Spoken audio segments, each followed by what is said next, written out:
welcome back to Sydney and Starlet, and if you're new here, welcome, enjoy the videos.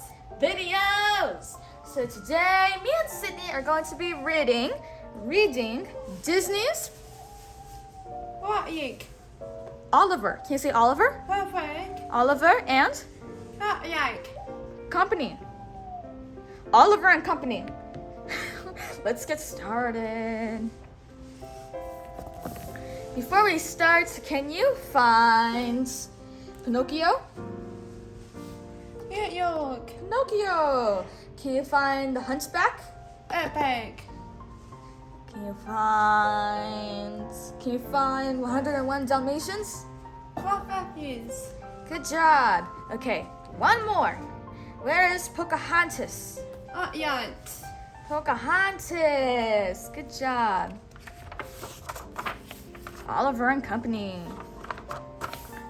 On a spring morning, the streets and sidewalks of New York were crowded with hurrying people. But on the quiet corner, someone had left 5 homeless kitties in a cardboard box. Taped above them was a sign that read, "Kitties need home." The kitties peeked hopefully out of the box, and they were so cute that one passerby after another stopped to pick a kitten. Finally, there was only one left. No one had taken the fluffy orange kitten. Can you say orange? Orange. And he felt lonely and afraid. He was hungry too. Timidly, he climbed out of the box to look for something to eat. Can you say eat? Eat. Whoosh! Huge cars and giant trucks whistled past and giant feet brushed by him. The blaring street noises, honking horns, chattering wheels, and loud radios hurt his ears. This was no place for a kitten. Can you say kitten? Kitten. But then a delicious smell reached him. It came from Louie's hot dog cart. And around the corner came a dog named Dodger. Can you say Dodger? Dodger! Who had a good idea about how they could get some of those hot dogs for breakfast. Can you say breakfast? Breakfast. In this town, Dodger advised the kitten, you have to be smart to get by. Let me show you how it's done. With that, Dodger started to growl and snap at the kitten, chasing him toward the hot dog cart. The kitten ran straight up to Louie's back. Ouch! Get out of there! Yelled the angry Louie as the kitten dug his tiny claws into Louie's neck. Meanwhile, Dodger helped himself to a string of hot dogs. Then the clever dog made his escape with the hot dogs draped around his neck like a necklace. Can you say necklace? Necklace. The kitten was right behind him, leaving the angry hot dog seller shaking his fist at them. We were a pretty good team, the kitten said to Dodger. When do we eat? But Dodger had made up his mind to not share his prize. Suddenly, he raced away. Wait for me, cried the kitten. Half of those hot dogs are mine! But Dodger only laughed and called back. Sorry, kid, you're on your own now. Speeding through the narrow alleys and over fences, the street-smart Dodger was sure he had lost his small friend. When he got down to the docks, he had disappeared into a run-down barge. Aboard the barge, Dodger's gang greeted him eagerly. Rita, the elegant Afghan hound, Einstein, the Great Dane, Francis, the bulldog who wanted to be an actor, and tiny, nervous Tito, the Chihuahua. Hey, Dodger fans, it's time to eat, said Dodger proudly as he gave out the hot dogs. Then he began to brag about the fierce monster he had fight to get them. Meanwhile, the kitten, out of breath now, had tracked Dodger to the hideout and was leaning through a hole in the deck to listen. Can you say listen? Listen! Suddenly, the kitten leaned over too far and his small furry form tumbled down among the startled dogs. Can you say dogs? Dogs. Whoa, dogs. The gang The gang surrounded the frightened kitten and glared at him. He said in a shaky voice, "I was just following this dog." Tito snarled, but Dodger backed up the kitten's story. "It's true," he said. "No, so Kitty, what took you so long?" The kitten's little heart was pounding. "Relax, kid," said Rita. The kitten finally spoke up. "I helped you get out of those hot dogs," he said angrily to Dodger, "and I want my share." Just then, it looked like a fight would break out. Just when it looked like a fight would break out, a man dressed in old patched clothes came in with a box of dog biscuits. The gang rushed to greet him. It was Fagin, the scrap collector, and he looked worried.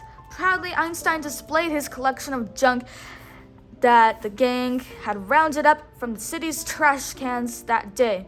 But even that didn't cheer Fagin up. "Skies will be here any minute," he announced as the gang tried to get him to play.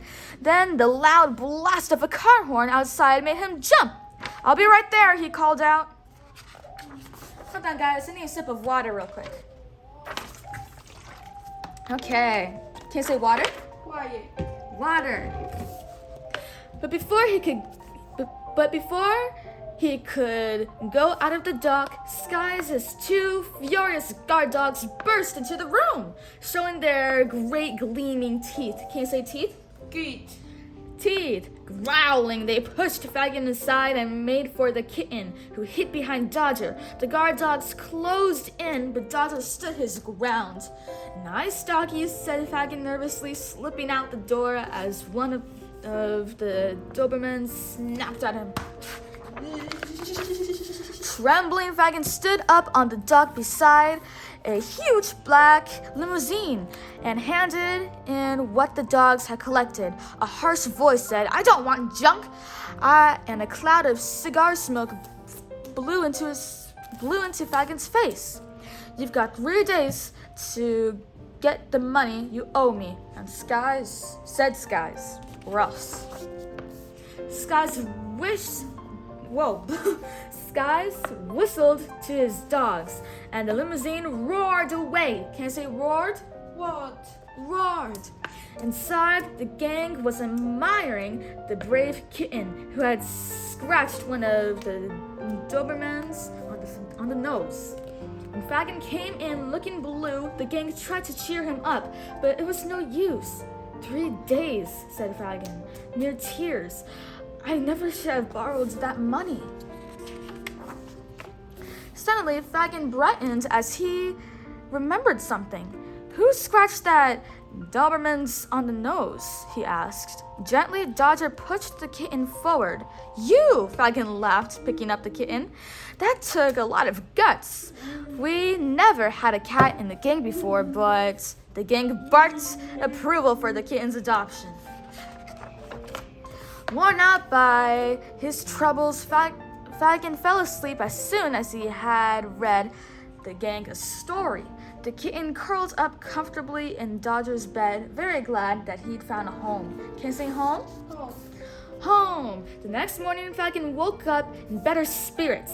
Let's go, he said, and the whole gang climbed into a battered three-wheeler and took off with a roar. Bouncing and jouncing, they headed for the city. Can you say city? City. City! There were a motley crew with their ears flying in the wind. Excitedly, the kitten hung on, sure that the day would be full of adventure. The kitten was right. Fagin had a plan, and Dodger explained it while Francis and Einstein went down the block and hid behind a building. It's car radios we're after today, said Dodger. They'll bring a good price for Fagin. Watch how we do it. Can you say watch? What? Watch.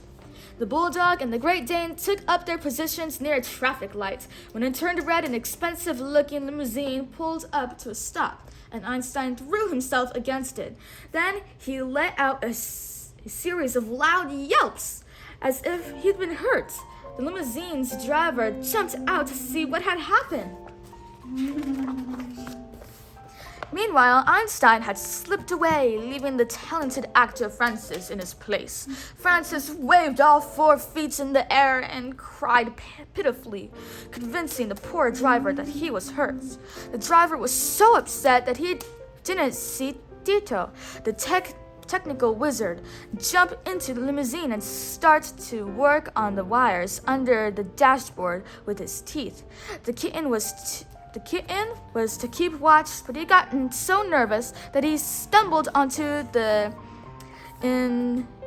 indiction, however you say that, key and gave Tito a terrible shock. Can't say shock? Shock! Tito gave a loud screech, and Winston, the driver, rushed back just in time to see the little dog leap out. Forgetting all about the radio, Tito ran for his life, leaving the frightened kitten in the car. In the back seat was a little girl, who reached over to pick him up. "What a sweet little kitty!" the little girl cried happily. "You're coming home with me." By this time, Winston was very confused by all the animals he'd seen in the last few minutes. "Why, Miss Jenny, where did you find that cat?" he asked. "He's lost," replied Jenny, "and we're taking him home with us." As the limousine rolled away with the kitten, the gang started after it. "Tito, you were supposed to keep an eye on him," snapped Dodger. "Well, it's hard to watch anything when you're getting fried," Tito replied angrily. At home, a handsome townhouse on 5th Avenue, Jenny prepared a huge bowl of food for the kitten. "I'll take good care of you," she told him. Unfortunately, Jenny had served the kitten's food in her prize poodle's dish, and the poodle, Georgette, was very annoyed. With her stylish top knot quivering, she stalked into the kitten and growled, "Cat, do you have any idea whose bowl that is?" The kitten shrank away, but Jenny ignored the poodle's jealousy. "Oh, Georgette, this is my new kitty," said Jenny. "I'm going to call him Oliver. Can you say Oliver?" Oliver! Jenny and Oliver sat down at the piano, and she made up a little song about him, while Georgette sulked. "Why should that cat get all the attention?" she muttered. Jenny's parents were away, but she assured Oliver that they would love him too. She felt very lucky to have been adopted twice in 2 days. Can you say adopted? Okay. Adopted! Hold on, guys. I'm going to take another sip of water. Okay. But Oliver's friends had not forgotten him. The next morning, the gang watched Jenny leave for school. Then Francis laid down on the steps and played dead, while Einstein rang the doorbell. When Winston came to the door and saw the limp bulldog, he shouted, "You again?" Francis got up and raced down the street while Winston was yelling after him. The rest of the gang ran into the house. The house was like a palace to the dogs. Can you say palace? País. Palace! Whoa, said Tito. How bad can this place be? But Dodger was not impressed. We came here to get our cat, he said. Let's go. Upstairs, the gang met Georgette, who was lounging on pillows near her elegant canopy bed. The gang liked the poodle's style, and Georgette was more than happy to lead them to Oliver. Sleeping peacefully on Jenny's bed, Oliver didn't know that his friends had come to rescue him. "Is this the kitten you want?" asked Georgette. "That's him," said Dodger. Then the gang scooped Oliver into a pillowcase and left by the fire escape. "Jenny will get over this," thought Georgette smugly. Good riddance. Good radiance. Or, I don't know how to say radiance? Riddance? When the gang got back to the barge, they let Oliver out of the sack. "You're home now," said Dodger proudly. "But I was happy there," said Oliver. The gang was surprised to hear this, and they were looking at each other, puzzled. When Fagin walked in, "Only one more day," he muttered. Can you say muttered? Muttered. Then Fagin noticed Oliver and picked him up. Thought you left us, Kitty, he said. Oliver was wearing the gold tag that Jenny had put on him the day before, and Fagin studied it closely. 1125 Fifth Avenue, he read aloud. So that's where you've been, where the rich people live. Fagin's face brightened. Maybe there was a way to get the money he owed to Skies after all. Surrounded by the eager gang, Fagin sat down with a pencil and paper. After chewing on the pencil for a while, he began to write, "Dear Mr. Very Rich Cat Owner." Then Fagin brought Oliver to Skike's warehouse in the shipyard, a dark, creepy building where the gangster had his office. "So, Fagin," demanded Skikes, "do you have brought my money?" "Skikes," demanded Fagin, "I have an airtight kitty. Plan. All right, plan. Airtight plan." He put Oliver down on the desk and explained that he had found a kitten bellowing to someone rich. The owner would come to dock that night to pay a high ransom for his pet. "Okay," agreed Skikes, "but this is your last chance." Fagin waited nervously for Oliver's owner, holding the bewildered kitten behind his back. Finally, Jenny appeared, followed by an unhappy Georgette. "Excuse me, sir," said Jenny to Fagin. "I am looking for my stolen kitty. I brought this to pay his ransom." When he held up her piggy bank, Fagin felt ashamed. He couldn't go through with his plan. "That's funny," said Fagin, producing Oliver. "I just found this lost kitten. Is it yours?" "Oh, Oliver," cried Jenny, taking him in her arms. "Thank you, mister." Oliver purred as loudly as a kitten could. Unknown to the three on the dock, Skis had been watching from his limousine. Realizing that he could get a much higher ransom for Jenny than the kitten, he roared up the alley and snatched the child into the car. Poor Oliver was left behind, and Fagin chased after the limousine, shouting, "You can't do that!" Aboard the barge, the gang heard the yelling outside and rushed to investigate. "Jenny!" cried Oliver. "He took Jenny!" "Don't worry," said Dodger with a reassuring wink. "We'll get her back." Georgette agreed to help, and they set off for Skis' warehouse at a run. Can I say run? What? Run. The gang was in luck. Sykes was busy on the telephone, trying to reach to Jenny's parents to demand a ransom with his back to the TV monitors. He didn't see the gang slip into his hideout.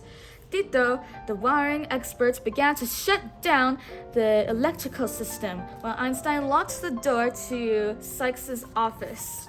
And I keep wanting to say Skies or Skis. I don't know why, but it's Sykes. At the beginning, I said Skies. I just read it completely wrong. But the gang had forgotten about Sykes' secret weapon, the powerful Doberman guard dogs. On his shouted orders, they began sniffing around the warehouse, searching for the intruders. Can you say intruders? Yes. Intruders! Meanwhile, the gang had crept along the catwalk to the room where Jenny was tied to a chair. Georgette gazed happily at Jenny as the others worked to free her from the ropes. Suddenly, they heard the Dobermans barking nearby. Then Tito spotted a way out. He sped up to a platform where a large crane controlled a hook hanging from the ceiling. Quickly, Tito began to rewire the control box, which lowered the hook toward Jenny's chair. Dodger attached the hook to the chair and ordered, "Quick, everyone climb on!"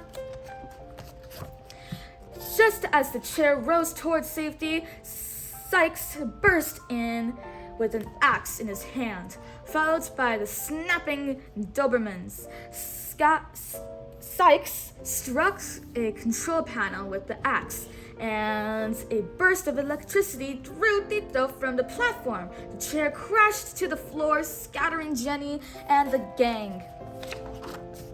Everyone scrambled to his feet and headed for the loading door to escape.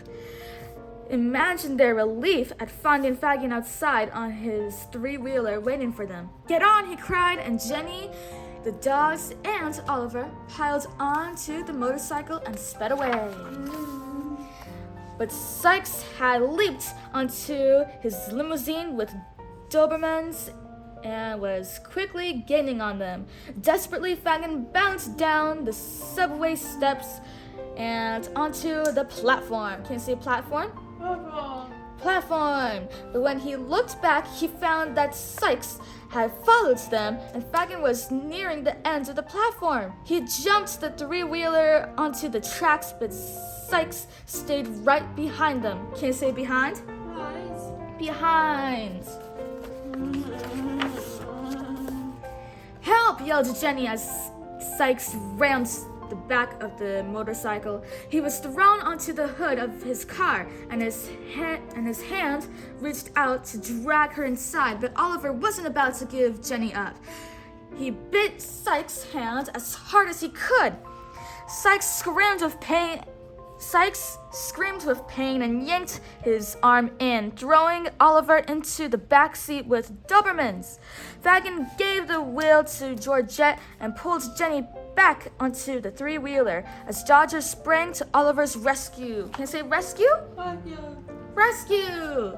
Dodger's attack sent the surprise Dobermans crashing through the back window. One fell to the tracks and Dodger fought the other on the roof, while Oliver joined them. Dodger and Oliver saw Fagin swing out onto a bridge. Sykes followed. When Fagin saw that the end of the bridge was blocked off, he swerved wildly to the right. Behind him, Sykes slammed on his brakes. It was too late. Dodger and Oliver jumped off the limousine just as it drove off the bridge. Jenny hugged Oliver tightly as the big black car disappeared. That was the last anyone saw of Sykes. The next day, Jenny invited the whole gang to her birthday party. Winston and Fagin drank sparkling soda to celebrate Jenny's return, while Jenny and the gang, including Georgette, had plenty of ice cream and cake. Tito and Einstein agreed that the new friendship they'd made were worth all the trouble they'd been through, and Jenny said she already had her birthday wish: Oliver and all of you safe and sound. Happy to leave Oliver in such a good home and promising to visit, the gang headed back to the city streets they loved, hopping a ride on a passing car. Hopping a ride on a passing car. They made up a wonderful song about life in New York City. The end. Sydney, can you find Lady and the Tramp? Earthquake. Lady and the Tramp. Can you find The Fox and the Hound? Can you find Alice? Yes. Alice. The end. So that is it for today's video, everyone. I really hope you all enjoyed it, and we'll see you all next time. Bye. Bye-bye. Pick out your favorite page. It's so funny. I was pronouncing Sykes as Skies for some reason.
your favorite page?